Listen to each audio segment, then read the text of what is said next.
Agak lama libur kita nih, Bang Riyadi. Iya. Iya, ada sebulan lebih kita libur. Maka pada kesempatan subuh ini Bapak Ibu, kita masuk hadis yang ke-32. Ya, hadis yang ke-32.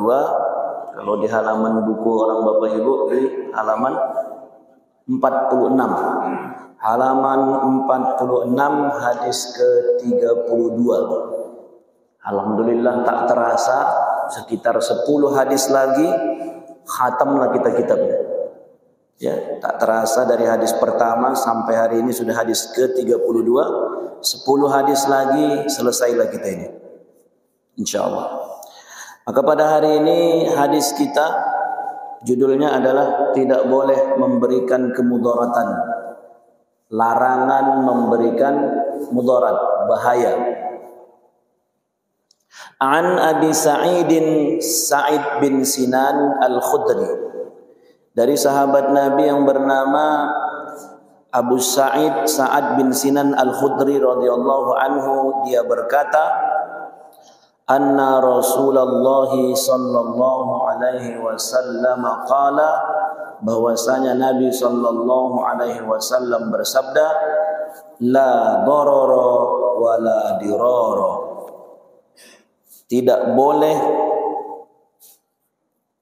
saling mendatangkan kemudaratan, atau di sini diartikan tidak rugi dan tidak merugikan, tidak mudarat dan tidak memudaratkan, tidak bahaya dan tidak membahayakan.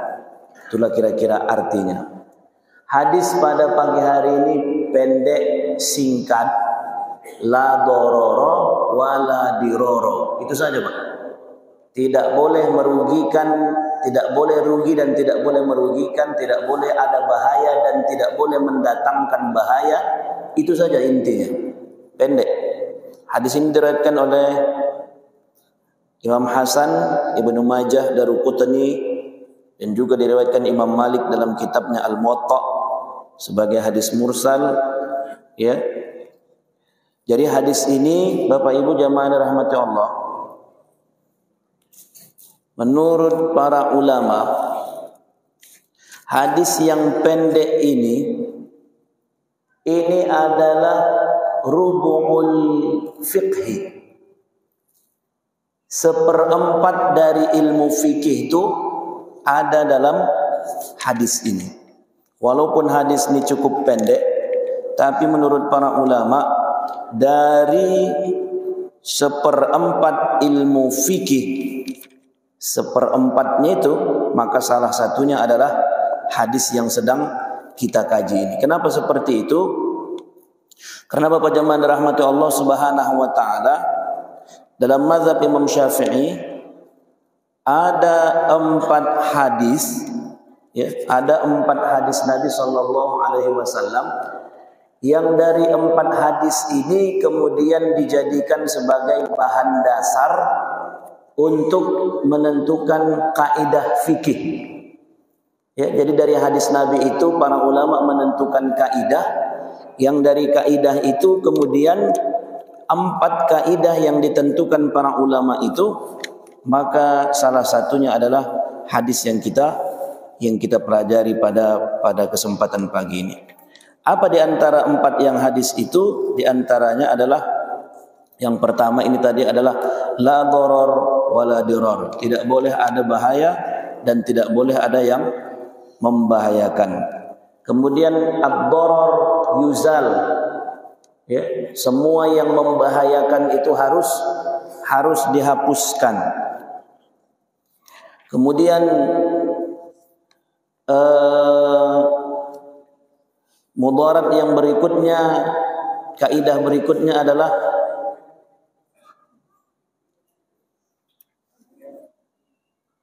al-masyaqqah tajlibut taisir. Al-masyaqqah tajlibut taisir.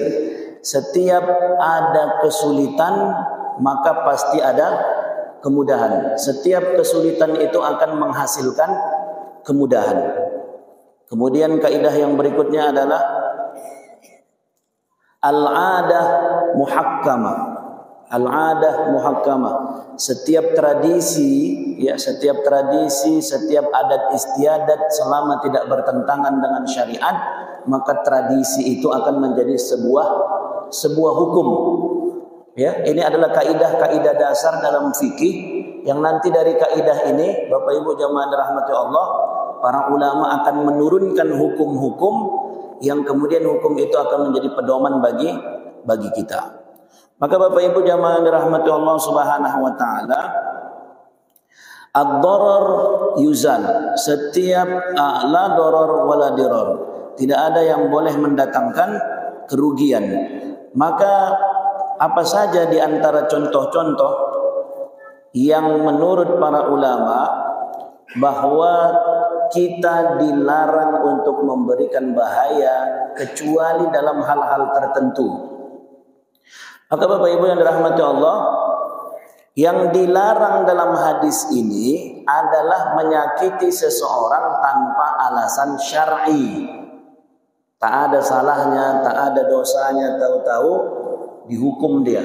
Tak ada salahnya, tak ada dosanya, tahu-tahu dapat hukuman dia. Tapi kalau dalam konteks dia misalnya, sesuatu yang sudah ditetapkan hukumnya, misalnya pencuri dalam syariat Islam potong tangan, disakiti dia dengan dipotong tangannya, itu tidak termasuk dalam kaidah hadis ini. Kenapa? Karena dia disakiti memang karena dia melakukan dosa. Orang yang mabuk, narkoba, dalam syariat kita pemabuk itu cambuk 40 kali. Disakitinya dia dengan dicambuk, didera 40 kali, itu tidak masuk dalam kaidah hadis ini. Artinya tidak bolehnya seseorang untuk disakiti dalam hal-hal yang secara umum, tapi kalau seandainya memang dia bersalah kemudian ada ketentuan hukum untuk dia disakiti, maka menyakitinya itu tidak termasuk dalam hadis ini. Artinya boleh dia disakiti. Maka Bapak Ibu jamaah dirahmati Allah, kita lihat contoh-contoh hal-hal yang al-masyaqqah tajlibut taisir. Apabila ada kesulitan maka akan ada kemudahan yang diberikan agama. Kemudian hadis ini menegaskan la darar wala dirar, tidak boleh ada bahaya dan tidak boleh membahayakan. Contoh Bapak Ibu. Di sini Dr. Mustafa Al-Bugha memberikan contoh pertama, tayammum. Apa Bu? Tayammum. Pernah nggak Ibu tayammum? Di pesawat lah ya kan? Iya, di pesawat lah. Kalau di kita ini pula, mudah-mudahan kalau air melimpah lagi air, nggak ada alasan sama kita untuk bertayamum. Jangan pandai-pandai awak. Begitu mati air di rumahnya, tak ada air, tayamum di pangkahnya di rumahnya. Ini pun memudah-mudahkan ini. Walaupun agama ini mudah, tapi jangan dimudahkan. Begitu mati air, mesin airnya yang mati. Di rumah tak ada air, ya, karena saking malasnya waktu, bolehnya tayamum katanya. Pangkanya tayamum di rumahnya. Padahal masjid cuman berjarak 3 rumahnya dari rumahnya. Melimpah air di masjid itu. Makanya kalau di kita ini, mudah-mudahan kalau alasan tidak ada air, payahnya itu. Paling kalaupun kita tayamum, pertama tayamum di atas kendaraan seperti di bus. Kalau busnya supirnya agak sehat dikit akalnya, subuh berhentinya itu. Tapi kalau sudah mengejar target dia, macet pula kemarin di Kenopan, subuh harus sampai dia di Medan, lewat biasanya itu. Jadi jangan jadi alasan kenapa tak sholat subuh kau tadi, di mobil. Macam mana sholat di mobil? Berarti belum sampai gajinya. Padahal bisanya sebenarnya dia tayamum di mobil, sholat di atas kendaraan. Tak ada cerita tak sholat subuh. Harusnya. Cuman karena mungkin belum sampai ilmu, kemudian datang pula malas, biasa lewat subuhnya itu. Kemudian di pesawat tayamum. atau dalam kaidah ini dibolehkan bagi orang yang sakit. Ya, dibolehkan bagi orang yang sakit. Jadi jangan sampai karena semangatnya dia yang mau beribadah itu, Bu, saking semangatnya dia yang mau beribadah itu, dia paksakan dirinya untuk berwudu dengan air, sementara dokter sudah mengatakan belum boleh untuk bersentuhan dengan air karena penyakit dia ini kalau seandainya kena air akan menambah bahaya terhadap dirinya. Maka di sini masuklah kaidah ini, hadis ini, la doror wala diror. Tidak boleh bahaya dan tidak boleh mendatangkan bahaya. Ini contoh satu pertama, kasusnya kalau seandainya tayamum. Maka dalam kondisi seperti ini, seseorang boleh untuk mengganti wudunya dengan tayamum. Kalau kaji tentang tayamum, bagaimana tayamum dan sebagainya, mungkin Ustaz Ruzaini bidang fikih itu nanti kan, ya, bagaimana tayamum itu dibolehkan, kapan bolehnya, kapan batalnya dan sebagainya, itu tayamum. Kemudian Bapak Ibu jamaah dirahmati Allah, contoh berikutnya adalah buka puasa. Buka puasa sebelum waktunya. Contoh kita musafir. Musafir ini. Pada saat kita puasa Ramadan, tahu-tahu perjalanan kita, pada saat di perjalanan tak tahan. Maka musafir atau safar kita itu, perjalanan kita itu menjadi illat, menjadi sebab dibolehkannya untuk membatalkan puasa kita sehingga tidak datang bahaya. Jadi jangan sampai karena semangatnya awak yang puasa itu, akhirnya apa? Saking semangatnya puasa, dipertahankannya dari Rantau sampai dia ke Medan misalnya, atau sampai dia ke Padang misalnya perjalanan tanpa berbuka dia. Kalau tahan dia bagus. Kalau tahan dia yang puasa itu paten. Tapi kalau seandainya puasanya itu mendatangkan bahaya sama dirinya, apalagi dia dalam perjalanan bawa mobil pula dia, ya, kalau datang bahaya gara-gara dia puasa, maka puasanya itu bisa digantikan, bisa dibatalkannya, dan digunakanlah kaidah hadis ini tadi, tidak boleh ada bahaya dan tidak boleh mendatangkan bahaya. Baik, itu dalam contoh puasa. Contoh berikutnya adalah dalam memberikan wasiat warisan. Dalam memberikan wasiat warisan. Mendatangkan bahaya dalam memberikan wasiat warisan, contoh begini Bapak Ibu. Ini yang punya harta, uak nih, tahu dia bahwa ahli warisnya ini ada beberapa orang. Udah tahunya dia, secara hukum pun sudah paham dia. Tapi pada saat dia hidup, udah sakit-sakitan dia, dipanggilnya notaris, dibikinnya lah, dicatatlah notaris. Ya seorang kaya ini Pak Usop pakai notaris.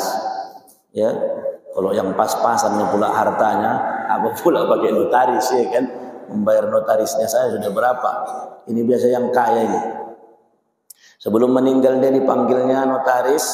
Setelah dipanggilnya notaris, dibaginya lah harta itu. Baginya harta itu, kalau seandainya aku meninggal dunia, maka yang ini untuk si ini.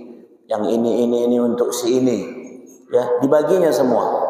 Tapi judulnya Bu, judulnya dia bukan hibah, bukan hadiah, bukan pemberian, tapi dia judulnya adalah warisan.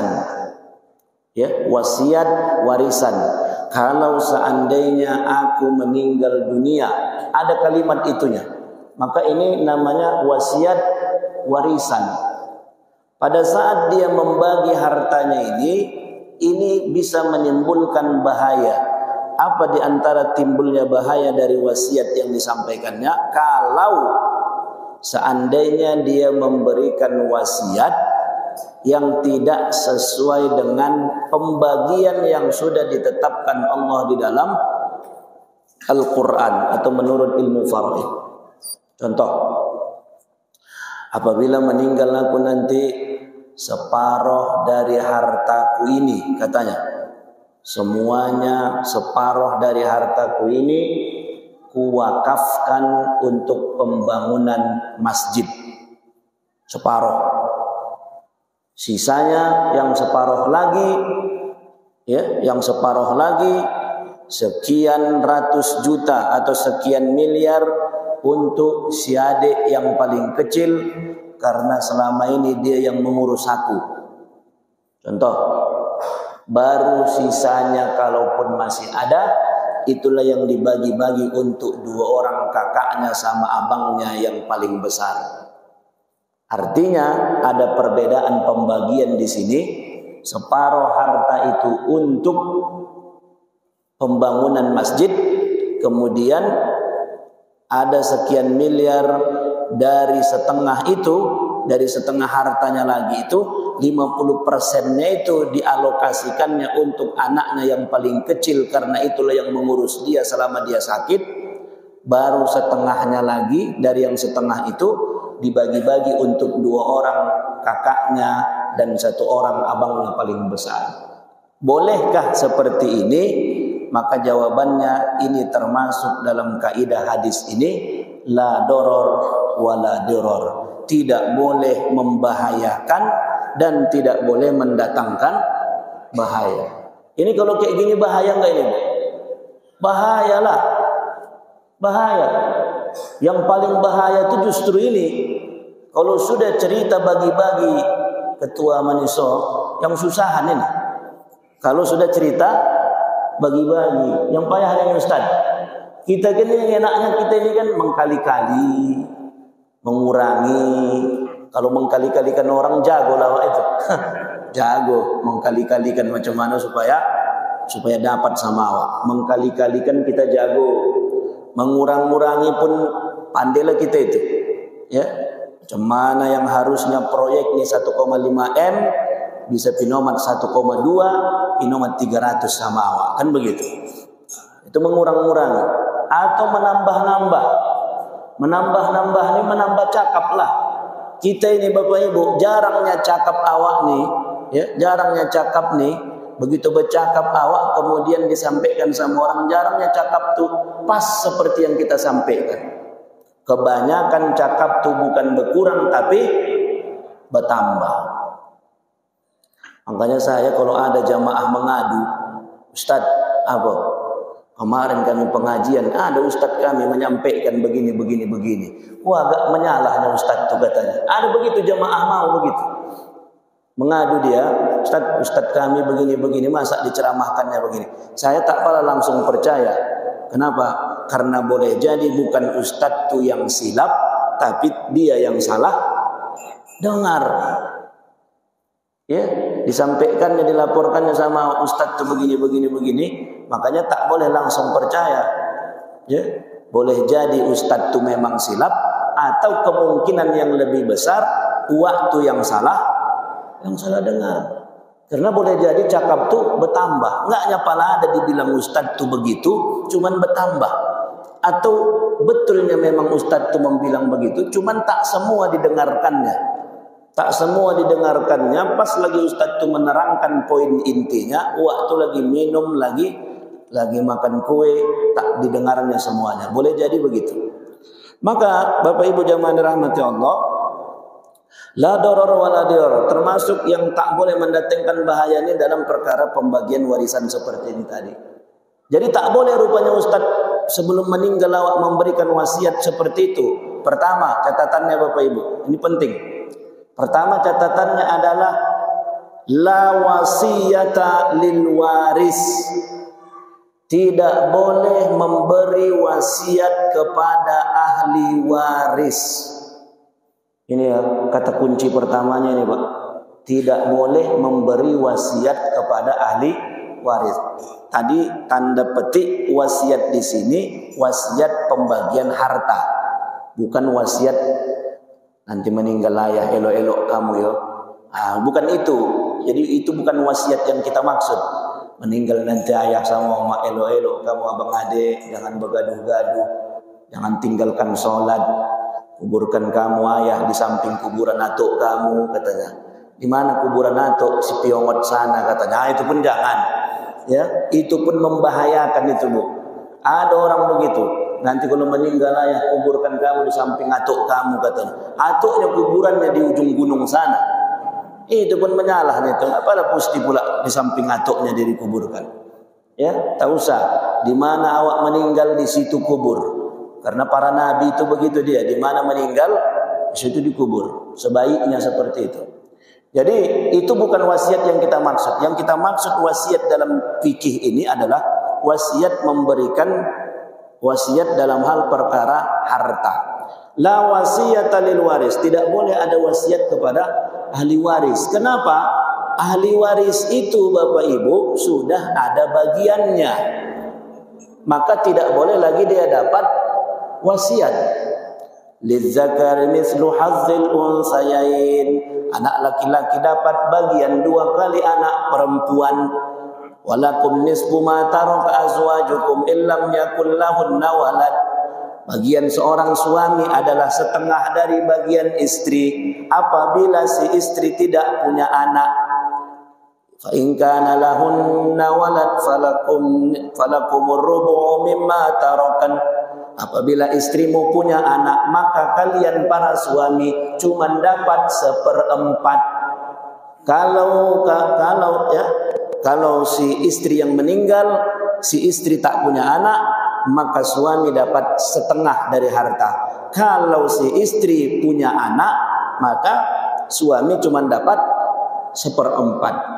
Sebaliknya, kalau seandainya suami yang meninggal, suami punya anak, suami tak punya anak, istri dapat 1/4. Kalau suami tak punya anak, maka istri cuma dapat 1/8, 1/4, 1/8. Itunya bagian istri. Suami bagiannya setengah sama 1/4. Itu bagian. Artinya bagian ayah ada 1/6, ada 1/6 sama asobah sisa. Begitu juga sama bagian mama. Artinya ini namanya ahli waris, Bapak Ibu. Ini ahli waris. Ke atas itu namanya asal, usul. Ya, mulai dari ayah, omak, kakek, nenek kalau masih hidup itu namanya usul. Ke atas ini namanya ahli waris. Ke bawah itu namanya furu, itu anak cucu. Ke samping namanya hawashi, itu saudara, ya, saudara ayah Hawa, saudara kandung kita, kakak kita, abang kita. Itu namanya hawashi. Ke samping ini semuanya adalah ahli waris. Tidak boleh memberikan wasiat kepada ahli waris. Tak boleh. Kenapa? Bagiannya masing-masing sudah ada. Anak laki-laki 2 kali anak perempuan. Kemudian apa lagi? Suami dapat 1/4 kalau dia punya anak. Ini sudah ada ketentuan dari Allah. Tidak boleh lagi ada penambahan ataupun pembagian di luar pembagian yang sudah ditetapkan Allah. Itulah namanya la wasiyata lil waris. Tidak boleh ada wasiat kepada ahli waris. Jadi wasiat itu bolehnya kemana, Ustaz? Wasiat itu kata Nabi SAW, as-sulusu was-sulusu katsir. 1/3 dan 1/3 itu kata Nabi sudah banyak. 1/3 dan 1/3 itu kata Nabi sudah banyak. Umpama harta waktu yang meninggal nih, kalau seandainya dikumpul-kumpulkan rumahnya, kontrakannya, ladangnya, mobilnya, setelah dihitung-hitungkan, dinominalkan adalah 9M. Ya kan Bu? 9M. Maka 9M kalau 1/3-nya itu berapa itu? 3M. Maka dari 9M harta waktu hanya 3M yang boleh dia wasiatkan. Jadi 6M lagi, 6M itu adalah jatah daripada ahli waris. Dan dalam kitab ini Dr. Mustafa Al-Bugha juga memberikan keterangan, dan termasuk juga tidak boleh memberikan doror bahaya. Umpama ini si Wak ini tahu dia ini kalau ku tinggalkan semua hartaku sama anak-anakku ini menyalah ini, ya kan? Ya, satu pemabuk, satu narkoba, satu gila perempuan, nggak ada yang beres. Terakhir karena tak ada yang beres, ya, berwasiatlah dia. Semua hartaku kalau meninggal nanti, semua kuwakafkan katanya. Kalau meninggal, ada kalau meninggal aku nanti semua kuwakafkan, karena kalau kutinggalkan sama anak-anakku ini hancur ini semua ini katanya. Bolehkah seperti ini? Boleh, Bu? Tidak boleh. Kalau mau awak berwakaf waktu hidupnya awak berwakaf, bukan diwasiatkan. Ini kan banyak begitu. Kalau meninggal, mengapa mesti meninggal? Kenapa? Karena harta kalau sudah meninggal kita, bukan lagi hak kita mengaturnya. Begitu meninggal kita Bapak Ibu, harta itu milik Allah. Yang paling berhak mengaturnya adalah Allah. Dan dibikin Allah itu. Makanya dalam Al-Quran itu jelas betul. Beda. Ya, kenapa? Ketika Allah berbicara warisan, itu semuanya di dalam Al-Quran. Dijelaskan Allah, bagian-bagiannya sekian, dijelaskan Allah. Kenapa? Karena untuk menguatkan bahwa ini langsung pembagian dari Allah. Karena kalau nanti pakai hadis, menurut para ulama hikmahnya, nanti mulailah orang memfitnah Nabi. Pandai-pandaian Muhammad itu supaya banyak bagian sama dia. Itu fitnah. Tapi ketika ini datangnya dari Al-Quran, tak ada fitnah begitu. Jadi tak boleh. Walaupun seandainya si Uwa nih, yang kaya raya yang mau meninggal nih, tengoknya anaknya nggak ada yang beres, semua hartaku nanti kalau meninggal aku kuwakafkan. Catat notaris katanya. Oh, tidak berlaku wasiat itu. Kenapa? Mendatangkan bahaya. Kira-kira Pak, kalau begitulah diwasiatkan waktu meninggal waktu nanti, mengamuk nggak anaknya itu?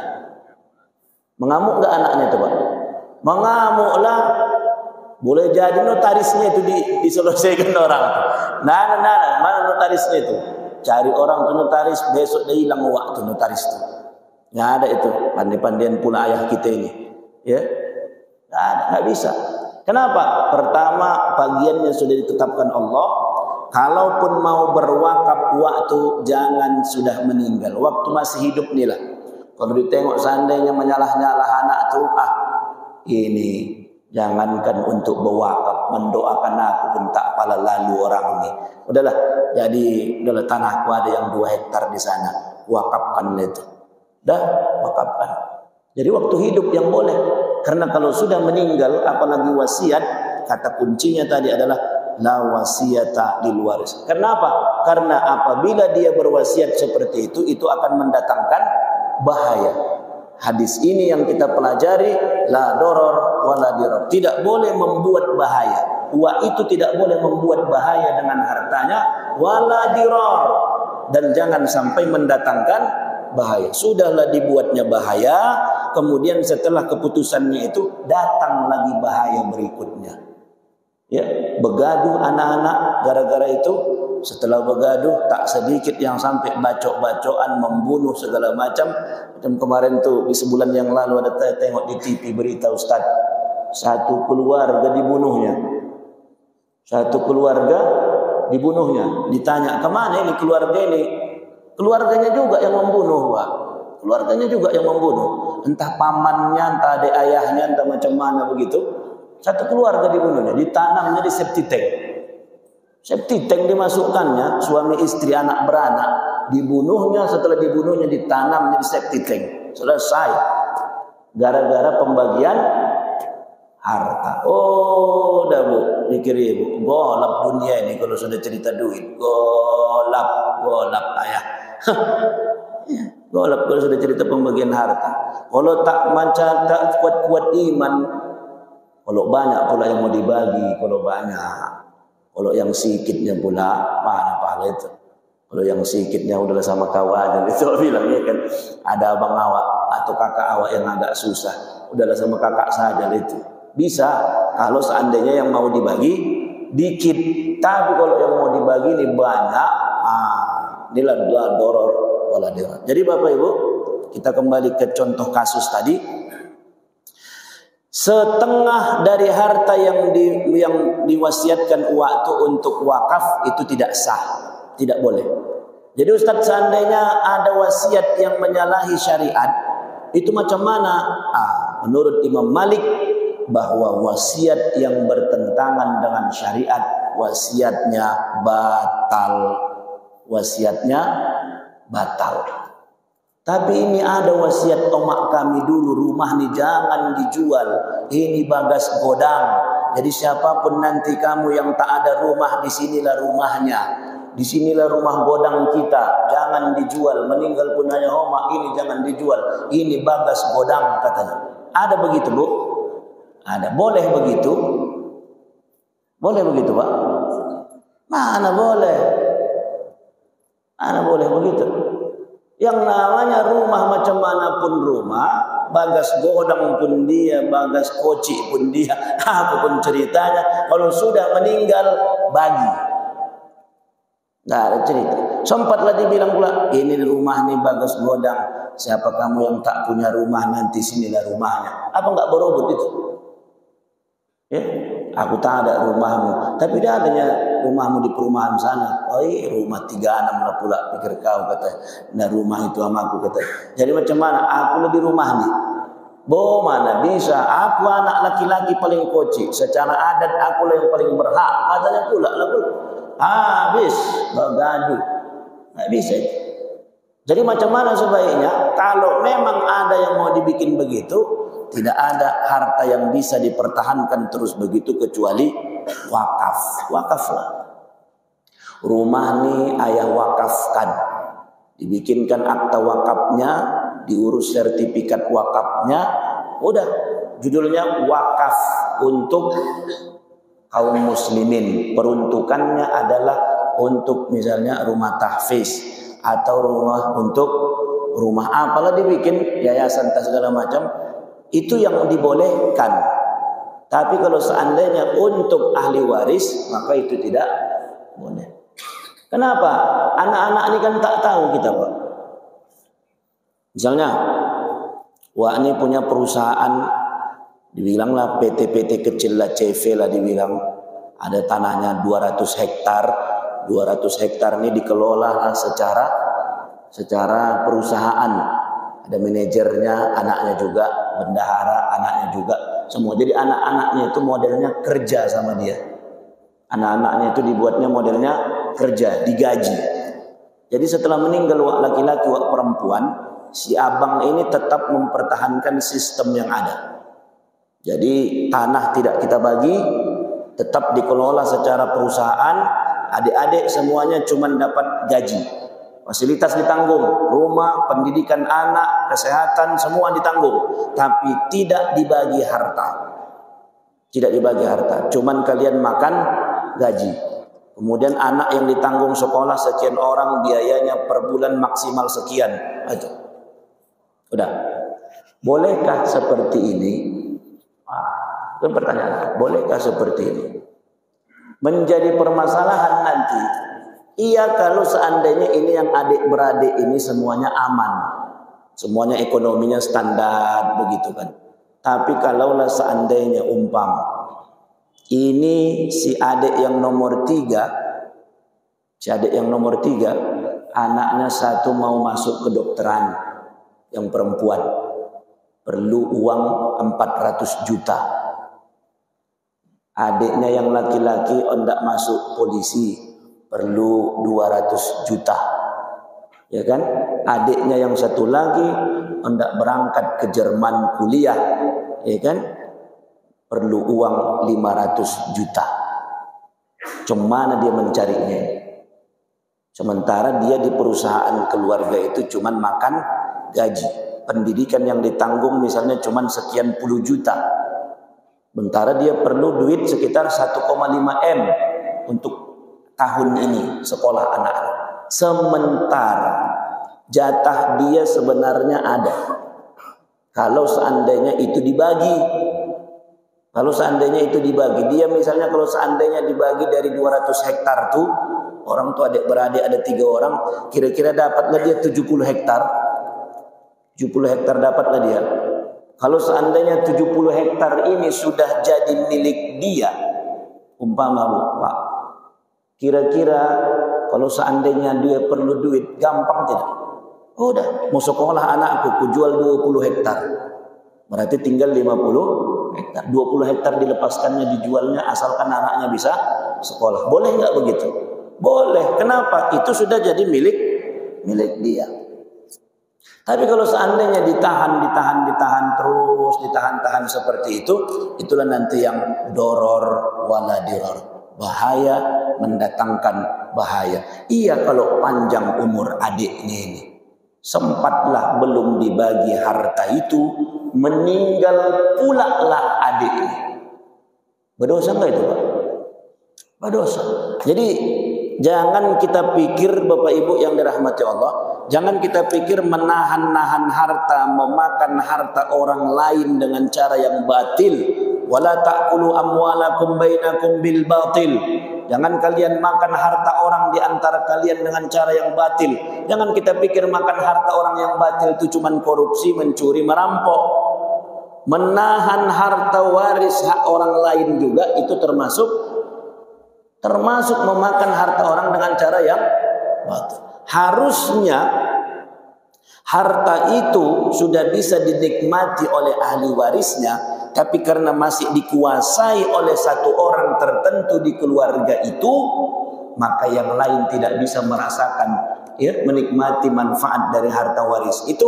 Maka yang menguasai harta itu, yang tidak mau membagi harta itu, kena dosa menahan-nahan hak orang lain. Oh, baik. Apalagi sempat si adik itu masih punya anak-anak kecil, tahu-tahu meninggal dia, tak juga dibagi harta ini, masih dikelola juga bersama. Termasuklah nanti kenalah orang itu dalam kategori memakan harta anak yatim beramai-ramai. Ya, ini kan anak yatim ini, meninggal ayahnya. Harusnya ayahnya sudah punya warisan dari atuknya, tapi karena tak dibagi-bagi, meninggal ayahnya. Orang tua anak yatim, tapi harta yang harusnya menjadi bagian ayahnya masih dikelola bersama-sama, maka yang memakan harta bersama-sama itu termasuk memakan harta anak yatim. Bahaya itu. Maka la doror wala diror. Jangan buat wasiat yang mendatangkan bahaya. Yang elok-elok saja lah wasiat. Kalaupun mau memberikan wasiat, ibu ingat, wasiat itu hanya boleh 1/3. Yang kedua, tidak ada boleh wasiat kepada ahli waris. Ya, kemarin tuh ada beberapa kali lah datang, baru meninggal ayah omaknya, datanglah bertanya. Karena memang kalau udah jamaah datang ke rumah, itu biasa pertanyaannya agak sensitif itu Bang Riyadi. Iya, karena kalau pertanyaan biasanya melalui apa Pak? WA, kan begitu. Kalau pertanyaan biasa dari WA-nya itu, macam mana Ustadz begini, itu bertanya dari WA. Tapi kalau sudah, Ustadz kapan ada waktu kami mau ke rumah, ada yang mau ditanya. Duanya gondangnya. Kalau bukan masalah warisan, satu lagi masalah core. Iya. Kalau udah bacore, udah berpisah-pisah, udah bergaduh laki bini, datanglah itu ke rumah. Sampai pernah lagi pikir bapak datang ibu itu ke rumah, ceritakannya kejelekan lakinya begini, begini. Tidak berapa lama datang pula lakinya, pikir ini. Datang pula lakinya. Lakinya ini kebetulan preman. Begitu nampaknya, pas pula aku kemarin itu cerita-cerita di depan rumah, nggak aku bawa ke dalam di teras, cerita-cerita begitu kan. Diceritakannya lakinya begini, Ustaz menangis ibu tuh. Datang bapak tuh berkereta, mau ngamuk dia di depanku. Dimaki-makinya bininya, memang kau istri kurang ajar, kau bagi keluar lah semua. Tapi ada pula bagusnya, minta izin dulu aku Ustaz, dia kata. Minta izin. Jadi sebelum dia memarahi bininya, minta izin dulu dia. Minta izin dulu aku Ustaz, dia kata. Barulah dilampiaskannya. Artinya masih dihargainya juga di situ. Ya. Minta izin dulu aku Ustaz, dia kata. Artinya minta izin dia kalau aku memaki-maki biniku ini, gitulah. Sampai begitulah. Itu kalau terkait masalah cerai. Tapi kalau sudah satu lagi, Ustaz, masalah warisan. Kalau udah cerita warisan, ku ambillah kertasku, bentar Pak ya, ku ambil pulpen. Siapa saja yang berapa harta yang ditinggalkan, catat. Udah ku hitunglah sekian M, kok diduitkan ini Bu, sekian M. Rumah ini kalau diduitkan, dijual rumah orang ibu itu berapa, sekian. Mobil berapa, 3, Pajero 1. Ya kan, ini 1 sekian M. Udah kuhitung semua Pak. Siapa saja yang meninggal, siapa saja ahli waris yang masih ada, kakek masih ada, masih hidup, masih 1. Orang bapak, adik beradik berapa, sekian. Udah kuhitung lah Pak. Udah kuhitung semua. Jadi begini Pak, dari harta yang ditinggalkan ini kalau dibagi-bagi, maka bapak dapatlah sekitar 3,5 M. Nanti ibu adik perempuan nomor 2 3,5 M, berarti setengahnya itu sekitar 1,75, ya kan? 1,75 M. Semua lah hitungkan, pikir ibu, pikir bapak. Udah siap, cum. Inilah pembagiannya Pak. Aku kasihlah kertasnya. Begitu sudah siap, ku selesaikan semua cerita pembagian. Kalau dia pun terima kasih dah Ustaz, katanya saja pulang, Assalamualaikum, kata. Oh Tuhan dalam hatiku. Yang M yang awak hitung tu, pikir bapak, M yang awak hitung tu M, pala sudah siap awak hitungkan, terima kasih dah Ustaz, katanya. Oh Tuhan dalam hatiku, oh lebaya. M yang awak hitung tu, itu kalau tak ada perasaan begitu lah memang. Tak ada perasaan itu dalam hatiku. Oh Tuhan, yang pikirannya yang menghitungnya nggak pakai ilmunya pikir. Iya, keluar juga ludah awak itu Pak, keluar juga ludah teh manis, keluar juga itu. Pala terima kasih dah Ustaz, kata. Oh Tuhan, iyalah. Nanti tak awak jelaskan berdosa, ya kan Bang? Iya. Tapi kalau yang ada dikit perakalannya, kalau ada dikit perakalan, jadi siapkannya kian amplop itu ada, siapkan amplop. Begitu siap awak hitungkan, makasih Ustaz, awak pun alhamdulillah bilang juga lah kan. Iya, jangan menghitung saja kerja awak tak ada sama awak. Udah awak hitungkan begini-begini, sampai lagi ada lagi diundang, datanglah Ustaz, kami dah kumpul satu keluarga, menceritakan lawak begini-begini depan keluarga orang tu. Botak kak orang tua adik beradik di situ. Aku minta izin aku, Kak, Bang, aku di sini cuma menceritakan secara hukum Islam, orang abang sama kakak lah berdamai-damai macam mana. Yang penting secara hukum begini, orang abang lah damai-damai pembagiannya itu. Begadu orang tu depan awak, macam mana pikir bapak itu? Ya. Ini Ustaz abang kami ini kalau cerita harta pembagian, oh cepat kali dia ini, kata adiknya yang perempuan. Waktu sakit omak kami menengok pun tak mau, kata. Ada urusanku itu dalam hatiku. Ada urusanku itu. Menengok pun tak mau. Aku saja ini Ustaz mengobati makku ini, membelikan pempesnya, apa semua. Aku ini kalau abang kami ini tak ada ini. Kalau tidak pembagian dia duluan nomor 1, kata. Nggak ada cerita. Mana ada dalam paraid cerita mengurus omak sekian-sekian, tidak ada. Yang ada adalah kalau mau kakak hitung, kakak mengurus omak selama ini, hitung. Keluarkan dari harta sebelum dibagi. Hitunglah. Kalau sanggup kakak hitung-hitungan mengurus mama. Kalau sanggup dihitung-hitungan mengurus mama. Masa mengurus mama sendiri pun dihitung-hitung, kan gawat itu. Tapi kalaupun memang mau dihitung, hitung, nggak masalah. Hitung berapa pengeluaran kakak selama ini mengurus omak, hitung. Setelah kakak hitung, keluarkan dulu itu, baru dibagi harta. Kalau memang mau dihitung. Tapi nggak ada cerita gara-gara kakak mengurus mama selama sakit, kemudian sama bagian kakak sama bagian abang laki-laki. Nggak ada cerita itu. Tapi setelah ku jelaskan begini, tapi orang kakak juga tetap minta supaya sama bagian sama abang laki-laki, berdosa. Kenapa? Sudah tahu hukum. Nggak boleh ini dibagi secara rata harta ini, karena Allah sudah tentukan dan si abang tidak ikhlas untuk dibagi harta itu secara rata. Jadi tak bisa. Jadi kalau kakak mau hitung berapa mengurus ibu ini sewaktu sakit, hitunglah berapa. Jadi Bapak Ibu jamaah dirahmati Allah, la doror wala diror. Itu bahaya ketika tidak pas membagi harta. Tadi ada bahaya ketika memegang air bisa bertayamum, ada bahaya ketika berpuasa boleh diqadha puasanya. Kemudian ini ada bahaya doror dalam masalah rujuk. Ini si suami ini mentalak istrinya, ditalaknya istrinya, habis ditalaknya sebelum habis masa iddah, dirujuknya lagi balik.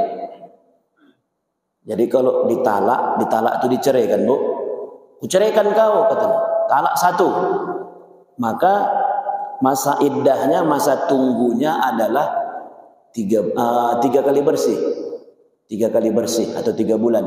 3 kali bersih. Sebelum habis masa iddah, sebelum 3 kali bersih, dirujuknya lah balik istrinya ini. Dirujuknya, balik lagi orang tua bersatu. Ya, setelah balik orang tua bersatu, baik-baikan. Setelah baik-baikan berapa bulan, tak pala sampai hitungan bulan, baru berapa minggu, ditalaknya lagi. Bahkan kena dia talak 2. Tapi niat daripada si laki-laki ini, niat si suami ini adalah mentalak istrinya ini dengan tujuan untuk menyiksa istrinya. Biar tahu dulu kau, ya, aku yang berkuasa. Kalau tak aku menceraikan kau, tak jadi kau. Kawin pun kau sama mantanmu tak bisa. Oh, begitu loh pula. Jadi supaya dilamakannya. Kenapa? Ibu nih, istrinya ini tak akan bisa menikah sama orang lain karena dia masih status sebagai istri. Begitu sudah mau habis masa iddahnya, 3 bulan ini, sebelum habis masa iddahnya, dirujuknya balik. Baiklah kita balik, baikan. Nah, begitu baikan, diceraikannya lagi. Maka masa iddahnya balik lagi 3 bulan. Berarti 3 bulan tambah 3 bulan, 6 bulan. 6 bulan wak perempuan itu menderita, tak bisa balik sama sama duda yang sudah menunggunya. Kira-kira begitulah. Ini kalau ada suami yang berniat seperti itu, maka ini termasuk juga doror, bahaya yang juga mendatangkan bahaya. Tidak boleh memberikan bahaya untuk mendatangkan bahaya berikutnya. Artinya seorang suami yang mentalak seperti ini itu mendatangkan bahaya, juga mendatangkan bahaya yang berikutnya bagi orang lain. Makanya talak ini tak boleh main-main, Bapak Ibu. Tak boleh. Ya, ini pun harus sering-sering diingatkan sama ayah-ayah, walaupun memang regulasi peraturan di pemerintahan kita, khususnya di pengadilan agama, ya, talak itu tidak sah kalau tidak di depan hakim. Tapi putusan ini memang masih diperdebatkan para ulama terus, ya. Kenapa? Dampak daripada putusan itu luar biasa. Maka kami di S2, di S3 pun tetap itu diperdebatkan itu. Kenapa? Dengan adanya aturan seperti itu, pemerintah mengambil hak daripada suami untuk mentalak istri. Kan diambil hak suami itu. Yang harusnya suami bisa mentalak istri, akhirnya tidak bisa kalau tidak putusan pengadilan, kan begitu. Beberapa kali pun bilang kucorekan, kalau tak corek ada pengadilan, mana jadi itu. Padahal dampak hukumnya ngeri itu. Seandainya ada jatuhlah talak, tahu-tahu pengadilan mengatakan tak jatuh, berhubungan orang itu suami istri. Apa hukumnya itu, Pak? Udah habis masa iddahnya, ya kan? Tapi pengadilan mengatakan tak jatuh talak, padahal secara syariat jatuh. Ya, setelah habis masa iddah, pengadilan mengatakan tak jatuh, berhubungan orang itu, tidak dirujuknya atau tidak kawin lagi orang itu, tidak nikah ulang. Macam mana hukumnya? Jadi luar biasa. Jadi tak boleh membuat yang aneh-aneh dalam masalah rujuk ini. Saya pernah juga begitu, Ustaz. Pernah juga begitu. Ada datang lawak nih. Kalau tadi masalah warisan, ini masalah core. Apa itu, Pak? Begini ya Ustaz. Aku kan merokok. Kawan ini kebetulan kerja bangunan. Aku merokok. Jadi waktu bertongkar aku sama biniku, termasuklah yang dipermasalahkan biniku adalah Abang merokok, duit rokok abang pun meminta sama aku katanya. Begaduh orang tu laki bini. Perkara rokok. Bukan perkara rokok saja, sebenarnya udah banyaknya masalah. Cuman itulah dijadikan ibu itu kata kuncinya. Ya, alasan untuk minta cerai. Terakhir kata bapak tuh, aku bersumpah katanya. Aku sumpahkan samamu kata bini. Setelah ini kalau merokok aku lagi, jatuh talakku samamu. Ini namanya talak muqayyad ya kan Ustaz? Talak bersyarat. Ya, kalau dalam kitab fikih itu in kharajtid dar fa anti taliq. Melangkah kau keluar satu langkah dari pintu rumah nih, talak kau, jatuh talakku. Itu bisa begitu. Jadi begitu ibu langkah satu kaki dari rumah, berarti ibu tertalak. Itu talak bersyarat namanya. Jadi kawan ini pula talak bersyaratnya rokok. Ya, pikirnya tahan dia. Kalau merokok aku lagi sekali lagi, jatuh talakku katanya pula. Dah, seminggu tak merokok tahan. 2 minggu tak merokok tahan. Tahulah perokok pikir bapak. Rupanya segitu sebulan balik dapat kerjaan. Orang mocok-mocoknya pula bapaknya pula mocok-mocok. Kalau begitu sebulan dapatlah kerjaan, kerja bangunan dia. Tahulah kerja bangunan, mana tahan tak begini. Terakhir dipangkahnya begini, merokok kan dia. Begitu merokok dia ketahuan sama istrinya. Bang, ingat abang janji kemarin, apa itu? Abang bilang kemarin kalau merokok lagi abang jatuh talak kita. Maka sekarang kita sudah bercerai. Tak mau bapak tuh, tak boleh, ini enggak ada itu begini. Terakhir sampailah sama aku macam mana ini Ustaz begini. Kalau kita cerita fikih maka udah jatuh talaknya. Kapan talak itu bapak ucap? Kapan bapak terakhir pertama kali merokok? 4 bulan yang lalu. 4 bulan yang lalu baru sampai kasusnya sama aku sekarang. Berarti udah habis masa iddah. Jadi macam mana ini Ustaz? Kalau secara hukum fikihnya, fikih pula bukan cerita pengadilan. Kalau secara hukum fikihnya orang bapak sudah tak lagi suami istri, maka karena bapak tak lagi suami istri, maka harus nikah ulang. Diundanglah balik ke rumah, sampai di rumah orang tu begaduh lagi orang tu balik, ya kan? Karena kalau suami istri begaduh, dua-duanya mesti awak dengar pula. Menurut bapak, dari bapak versi bapak macam mana? Dari versi ibu macam mana? Udah begaduh orang tu, udah puas orang tu begaduh, baru ku tanya. Sekarang begini ya bu, ibu mau nggak lagi balik sama bapak nih? Oh ternyata masih ada rupanya cinta. Iya masih Ustaz. Kalau memang masih, menikahlah ulang. Cuman caranya datangkan wali ibu, bikin mahar bapak. Udah kita saksikan berapa orang jadi nikah ulang. Ya, sekedar mengambil syariatnya. Jadi nih Bapak Ibu, la doror wala diror. Tidak boleh kita mendatangkan bahaya dan jangan sampai membuat yang bahaya. Itu kata kuncinya. Jadi apapun yang kita lakukan jangan sampai datang bahaya dan membahayakan orang lain. Jelas Bapak Ibu? Jelas ya. Saya kira mudah-mudahan inilah kaji kita pada subuh hari ini. La doror wala diror. Tidak boleh bahaya dan tidak boleh membahayakan. Subhanakallahumma wa bihamdika asyhadu an la ilaha illa anta astaghfiruka wa atubu ilaik. Alhamdulillahirabbil alamin. Allahumma shalli ala sayyidina Muhammadin wa ala alihi wa ashabihi ajma'in. Allahumma la tada' lana fi maqamina hadza dhanban illa ghafartah wa la 'aiban illa satartah wa la hamman illa farajtah wa la daynan illa qadaitah ولا مريضا إلا شفيته ولا ميتا إلا رحمته ولا حاجة من حوائج الدنيا والآخرة إلا قضيتها ويسرتها يا أرحم الراحمين. ربنا آتنا في الدنيا حسنة وفي الآخرة حسنة وقنا عذاب النار وصلى الله وسلم عليه والحمد لله رب العالمين.